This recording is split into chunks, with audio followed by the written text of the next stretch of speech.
Hello and welcome to sim.bc where it is 12:18, and today I have a bit of a short time because, well, yeah, as I said, it's 20 past 12 and I'm planning to go at half past, so this is going to be interesting. So we're going to pull off one of my wonderful and famous one-hit wonders right here, right now. Going to be like a one take and then it's going to be all good. So moving on to some things that happened yesterday, isn't it just fun? Isn't it just splendid, mates? When you've done something you're really proud of. For me, it's the Hofstad's Dimensions. I've really gone through them. I really think I got them now. Finally, after 3 years.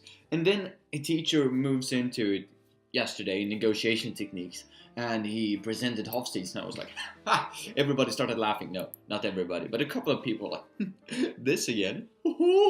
Especially me, because I felt like I've got these under control now. And of course, he's introducing a new perspective, which I haven't thought about, and introducing the Hofstad's dimension in a new way. Why? Well, anyway, it went all good, all fine. He just took up that the main four, the power distance, the uncertainty avoidance, and the rest, in the perspective of negotiation techniques, which was all fine, all good. Something else we did yesterday in that very same subject was we had a 6 people discussion with a bit of cultural dimension and cultural shifts, people with different objectives, different stuff. It was all good, all fine. Not going to go into that because we don't have time.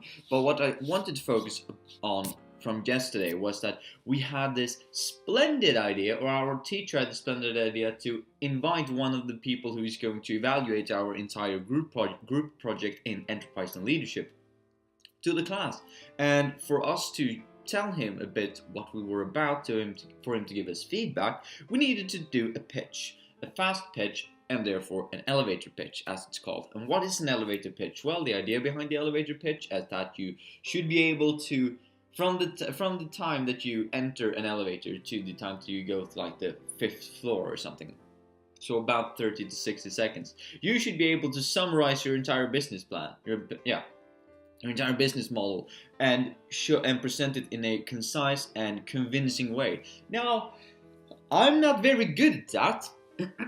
To be honest, something I need to practice on. So I thought, what if I need to practice, why not go through it today? So today, mates, we're going to discuss the business pitch. No, the elevator pitch, exactly. So I have 7 key steps here that is included in the elevator pitch.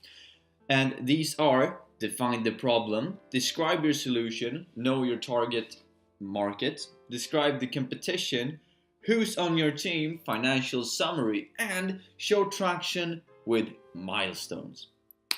So, moving into the first one then. Defining the problem. What can that mean? Well, of course it is.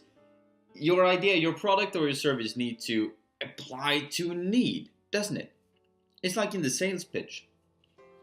You had the prep work, you had the introduction where you establish the introduction, then you have the needs assessment, because you need to define what is the problem here, what is the need for your product or your service, and it should be happening pretty fast. So you could, for instance, say, have you thought about, or you start with the complaint like, it's so irritating when you have to do this every morning, isn't it? Or something like that, to casually introducing the need, because this is the first step as well. So this is also a very good way to establish contact with the person if you haven't already. So just in a casual way saying, try to find the common ground between you two, and the common ground can be this problem that you then, second step, have a solution for. Describe your solution. What is the product or the service that you have introduced with your team that will solve this need, this problem, this gap, so to say, in the market or anything? Maybe it could be something that's already existing, but you're producing it for a lower price or in better quality. You have better communication, you have better whatnot. What's your competitive advantage? Comes later, probably. No, it does not. Okay, so describe your solution should also improve, like, that should be rather, what is the product, and then list all of your competitive advantages. If it's not a new one, like if it's a totally new product, a new brand, a new everything, it's a blue ocean with no competition in it, then you might need to spend a bit more time on this. But otherwise, if it's an already existing product, which, like, 70% of all products or services are going to be, in my opinion, in my world. That's my perception of it. You probably need to list what is making me different from the other people in the market. What is differentiating my product from the rest? So this is basically it's going to be problems, and then this is my product that is going to solve this problem, and here's all my competitive advantages for why I am going to be better than the competition. Moving in then to know your target market, and this is so important. I can't stress this enough, because you need to know the people who this product is going to be to, like before. Who is this product going to appeal to? Who wants to buy this product? Because no matter how good the product is, if you don't know who you're selling it to, then you don't know how you're going to market it to. You know what I mean? So a smart way of doing this, in my opinion, is that, yet again, I'm not very good at this, so you can keep that in mind, but what you were saying, in hindsight, after yesterday, I would say that a smart way of introducing this step, knowing your target market, would be to say, for instance, you have this person that you're pitching to, right? Depending on their age, let's say they're 35, 40, and your target market is 19, like 15-year-olds. Then you can say, oh, do you have kids? As an introduction. Maybe they have, maybe they don't. If they have kids, maybe they have 6-year-olds, not 15-year-olds. And you can say, oh, well, that's nice in that age before they come to the age of 15, 16, when this becomes a problem, as we discussed, that you have already introduced a problem. And then the person might say, oh, yeah, I understand what you mean.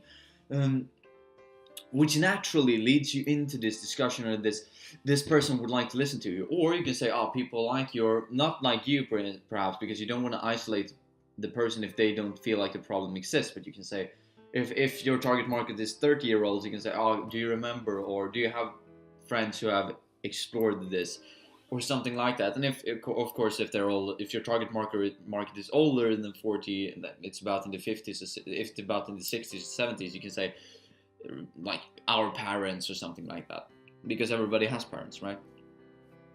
So that's a natural way of going into that. But yeah, it's really important that you not only know your target market yourself, but that you show the person that you're pitching to that you know your target market. There's a distinct difference there. I know it, that's all fine, good. That's like people kind of assume that you do.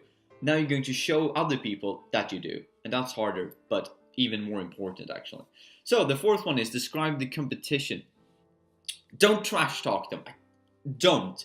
If you trash talk the competition, it sounds like our product isn't good enough to be marketed by itself, so I need to tell you that the other products are crap so that you will actually buy my product to begin with. No, what you want to do is establish that these are my direct competitors, a few maybe, and then these are my indirect competitors. And then hopefully, since you described the solution, you have already described your competitive advantage. What is it that differentiated me from these people, or from these other competitors? So you can say, I have these competitors, they're good in their respective area, however, this is where we are better. Not saying that they are worse, but saying we are better, or we're providing something new, we're providing something exciting, we're providing something that might be of value to you, we're providing something that is more of value to our target market than they do. Spin it in that direction instead, because if you say they're bad, people are just going to think, well, why do you need to tell me that they're bad? If they're bad, I will probably know that. And already, if the person, let's say that you Apple or Samsung, and the person you're going to pitch to, maybe you're pitching a Samsung phone, and the person in front of you is having an Apple, and you're saying, oh, Apple is kind of crap. That might make them feel like, well, I bought an Apple, do you say that I'm bad because I bought a phone that you think is bad? That's not something you want either. So don't trash talk the competition. Lift them up if you can, but still point that you are the one that is the exciting party in this context. Who's on your team is then the next question. And this is, yet again, describing your solution. Your competitive advantage. Who is your team behind this? Why is the team there? What is the competitive advantage that the team brings? Why? Who is the team? Are they capable? Do they have expertise? Why not? It's something that is really important to introduce as well, because you not only need to have a good product that's defined to a solution, and you don't only have to have your targeted market and know your competition, you also have to have the right people at the right place at the right time. And this is what this is all about. For instance, if you're making a programming startup, you might need to say that, yeah, well, we have programmers, but we also have competent management people. We have people in charge who know what they're doing. which is equally as important as the programming itself. Maybe. Depends on how your market plan stands, or how your business plan looks. Moving into the sixth step, because I see we're at the 10-minute mark, so this is going to be fast. The financial summary. The financial summary is basically, we have a cash flow, we have an inflow statement, a cash flow statement, and an income statement. We believe all of these. We have ratios, we have a forecast for the 3 to 5 upcoming years. You probably don't want to spend that much time on this directly. You probably just want to show that you have proof that you have a financial viability in the future. You can say something like, we have a 3-year forecast, and it's pretty optimistic. It's realistic. Or you can also say the pessimistic view is that we're only going to increase by 2.5% of profits the first 2 years, and then we're going to kick off.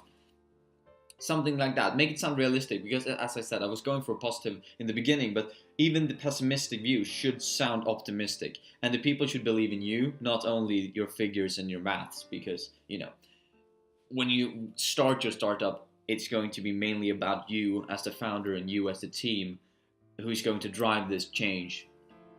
And that's going to increase the profits anyway.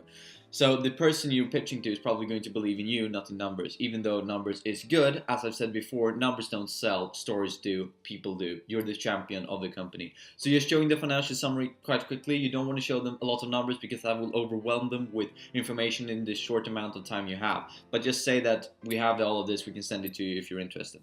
And then the last one, the seventh one, is show traction with milestones. So what do I mean by this? Well, you can say, for instance, many of you might say, well, if I'm making an elevator pitch, that's because I don't have a startup yet. Well, even before you have a startup, you probably have some milestones. For instance, defining your problem is a milestone, that you're able to understand the problem. Describing your solution, that you've actually come up with a product or a product concept or product idea, that's also a milestone. How far in the development are you? There can be different milestones in that. Know your target market, that's a milestone as well. Who is this actually for? That's a part of the milestones of this describing solution of your product. Describe the competition, that's also a milestone in a way. How many competitors have you established? How many have you differentiated from? In what way have you differentiated from them? What is your competitive advantage? How many competitive advantages do you have? And how far along are you with these competitive advantages? Who is on your team? That can be a milestone as well. Maybe you've got someone that is really good on your team, even before the startup works or is started. Maybe you have someone on your board of advisors or your board of directors that's going to help you through this, or an angel investor. All of those can be milestones.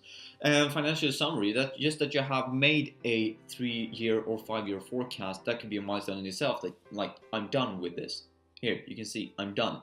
That's also a milestone. So show traction with milestones. That could be all of the steps, all of the 6 previous steps in some form or another. You can dissect them and say that these are different milestones for the company. You can also say some things that are outside of this little structure, and say things like, well, we've scored a really good location for this, or I know people that are going to help us. I'm kind of going back to advisors, but in a different manner. And if we say, for me, for instance, I have my startup which haven't gotten off the ground yet. I'm probably not going to get it off the ground until late 2018, early 2019. That's my estimate. But simultaneously, I'm working with this YouTube right here, and I have different milestones in my YouTube career in this vlog series, so to say. The 10th video, the 25th video, the 50th video, and the 100th video is also going to be a huge milestone for me. And this is even before the startup has actually started itself. So it's something that it's quite important. And yet again, we're just going to run through these 7 steps again. Define the problem, describe your solution, know your target market, describe the competition, who's on your team, financial summary, and show your traction with milestones. 7 steps that are really important when it comes to making an elevator pitch. And the elevator pitch, for God's sake, is going to be short. You need to deliver all of these notes in like 30 to 60 seconds. Preferably, without overflowing the person with information. So precise language is key. And precise language that the other party could actually understand, because that's also a good thing. Well, that's topic for another time probably. That's going into adapting language and clothing to the person you're going to pitch and talk to. So that was everything for me today, mates. Have a good one. I'm going to go to school and have French, because that's life. Yay! See you tomorrow.